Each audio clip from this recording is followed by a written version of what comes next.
High high, আমরা উঠে পড়েছি গাড়িতে, কিন্তু কোথায় যাব সেটা বলবো না, সেটা দেখতে হলে পুরো ভিডিওটা কন্টিনিউ করতে হবে। দেখো এখনো রয়েছি, এখন চলে এসেছি কিন্তু স্টেশনে। দেখো কতজন এখানে রয়েছে, এখনো গেস করো, বলো কোথায় যাচ্ছি। এখনো বলবো না, তার জন্য ভিডিওটা পুরো দেখতে হবে। এই হলো স্টেশনের অবস্থা। দেখো সবাই ব্যাগ নিয়ে লাইন দিয়ে দাঁড়িয়ে আছে, কতক্ষণে ট্রেনে উঠবে, ট্রেনের অপেক্ষায়। এত লাইন, মানে দেখেই তো মাথা আমার ঘুরে যাচ্ছে। আদৌ ট্রেনে জায়গা পাবো কি না সেটাও অবস্থা ভাবতে হচ্ছে। ট্রেনে উঠে তো একটা জেনারেলে সিট পেয়ে গেছি জানলার ধারে, কিন্তু ট্রেনের অবস্থা দেখো, চারদিকে লোকে লোক, মানে অবস্থা ভীষণই খারাপ। দেখো ট্রেন ছাড়তে এখনো 20 মিনিট বাকি, তার মধ্যে ট্রেনের কি অবস্থা ভাবতে পারছি না। ট্রেন যখন চলতে শুরু করবে, অন্য কোনো স্টেশনে গিয়ে হোল্ড করবে, মানে তখন কি পরিস্থিতি হবে। ট্রেনে একা বসে বসে জানলার দিকে দেখছিলাম, কতক্ষণে পৌঁছানোর অপেক্ষায়। সকাল থেকে কিছু খাওয়া দাওয়া নেই, উঠতেই পারছে না কোনো হকার যে খাবো। গঙ্গা রিভারটা কাছাকাছি, এই গঙ্গা রিভারটা মানে ক্রস করছে, তো ট্রেন থেকে গঙ্গা রিভারের একটা ছবি তুলে নিলাম, খুব সুন্দর লাগছিল।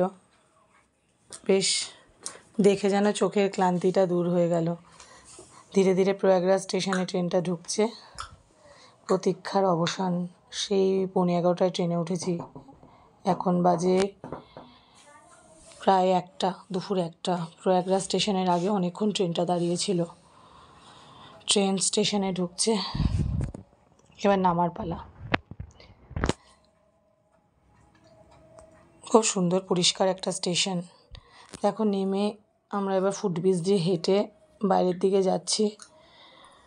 কিছু মানে যানবাহন নিয়ে আর কি যাবো আমরা হোটেলে, তো টোটোতে উঠে পড়েছি। এই টোটোটা আমাদের 80 টাকায় দেববাসুকী মন্দির পর্যন্ত পৌঁছে দিয়েছিল। দেববাসুকী মন্দিরের আশেপাশেই একটা হোটেলে আমরা ছিলাম, তাও আমরা হোটেলে গিয়ে পৌঁছালাম বিকেল 5টা। এই দেখো দেববাসুকী মন্দিরের চারদিকের অবস্থা, এত লোক, অবস্থা ভীষণ খারাপ। আমি চলে এসেছিলাম রাত্রিবেলা মেলার চারদিকে, একটু ঘুরে ঘুরে দেখলাম। রেস্ট করার পর রাত 9টা বাজে, তখন একাই একটু ঘুরলাম মেলার চারদিকটা, একটু ঘুরে ঘুরে দেখছিলাম একা। এখানে একটা রুদ্রাক্ষ দিয়ে একটা মন্দিরের মতো করেছে পিছনে, দেখতে পাচ্ছ তোমরা। তারপর খুব খিদে পেয়েছিল, চলে গেলাম একটা লঙ্গরখানায় খাবার দাবার দিচ্ছিল। আর এখানে কিছু কিছু মন্দির ছিল, মন্দিরে হনুমানজি, রামের মূর্তিগুলো ছিল। এই যে লঙ্গরখানাটা দেখো, লঙ্গরখানায় বিনা পয়সায় খাবার পাওয়া যায়, সবাই বসে এখানে খাবার খায়। এখানে খাবার দেওয়ার সিস্টেমটাও আলাদা, দেখো কি জলদি প্লেট দিয়ে যাচ্ছে। এখানে খাবারের ব্যবস্থাটা ভীষণ ভালো এবং ভীষণ ভালো লেগেছিল, যেন অমৃত খাবার। আমরা এখন সবাই রেডি হয়ে গিয়েছি, এবার আমরা বেরিয়ে পড়েছি, সবাই যাচ্ছি স্নানের উদ্দেশ্যে। সবাই একবার হাই করো। জয় শ্রীরাম। দেখো বেরিয়ে হাঁটছি, রাস্তায় কোনো কিছু নেই, না টোটো আছে না অটো আছে, কিচ্ছু না। গঙ্গার ধার দিয়ে সোজা হেঁটে চলেছি, কখন পৌঁছাবো জানি না। সকাল 8টায় আমরা বেরালাম, তারপর কিছুক্ষণ পর আমরা একটা টোটো পেয়েছি। টোটোতে জ্যাম, প্রায় 1.5 ঘন্টা ধরে আমরা এখানে আটকে এই ছিলাম। রাস্তাটায় কোনো ট্রাফিক নেই, এখানে কোনো কন্ট্রোল নেই, কিচ্ছু নেই, এত বাজে অবস্থা। না এদের কোনো পুলিশ আছে, না এখানে কোনো মানে ব্যবস্থা আছে, ভীষণ বাজে ব্যবস্থা। আমি চলে এসেছি সঙ্গম ঘাটে, অনেক কষ্ট করে, অনেক বাধা বিপত্তি, এত কষ্ট হয়েছে আসার জন্য কি বলবো। দেখো একটু ভিডিওটা দেখো। অনেক সারাদিন সকাল 8টা থেকে বেরিয়েছি জার্নি করে, এখন বাজে বেলা 11:30, 12টা প্রায় ঘাটে এসে পৌঁছালাম। প্রচণ্ড ভিড়, আকাশে একটা নিরাপত্তা ব্যবস্থার জন্য বেলুন উঠছে, ভীষণ ভিড়। এখানে আমরা এসে পৌঁছে একটা নৌকা নিয়ে নিলাম, নৌকা ভাড়া প্রায় পার হেড 1000 টাকা। সব রাস্তাঘাট সব কিছু বন্ধ, এত বাজে। কোনো রকম একটা করে বাইক পেয়েছি, একটা বাইক দাদা ভীষণ ভালো ছিল, তো আমাদেরকে একদম ঘাটের গোড়ায় নামিয়ে দিয়েছে।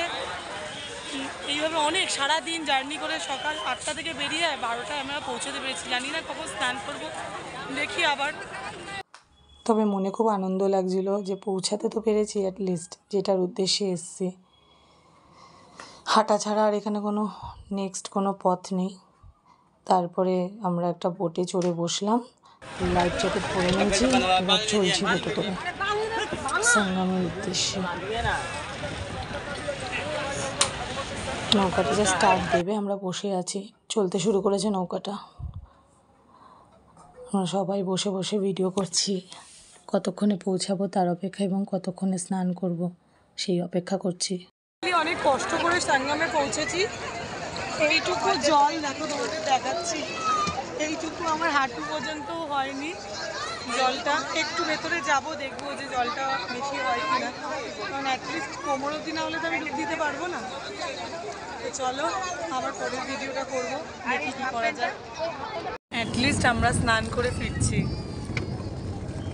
সকাল থেকে যা গেল ভাবছিলাম হয়তো স্নানটাই করতে পারবো না, এরকম পরিস্থিতি হয়েছিল তৈরি। মা তো বলছিল যে তারপরে হলো। আমরা এখন বয়াগ্রাস থেকে রিটার্ন হচ্ছি। আমাদের চোখ মুখের অবস্থা দেখো, গলা টলা ভেঙে গেছে, ঠিকঠাক মতো চুলটুল আঁচড়ায়নি, 4 দিন খাওয়া দাওয়া নেই। স্মৃতি বৌদি দেখাও। অবস্থা আমারও বেহাল নাজেহাল।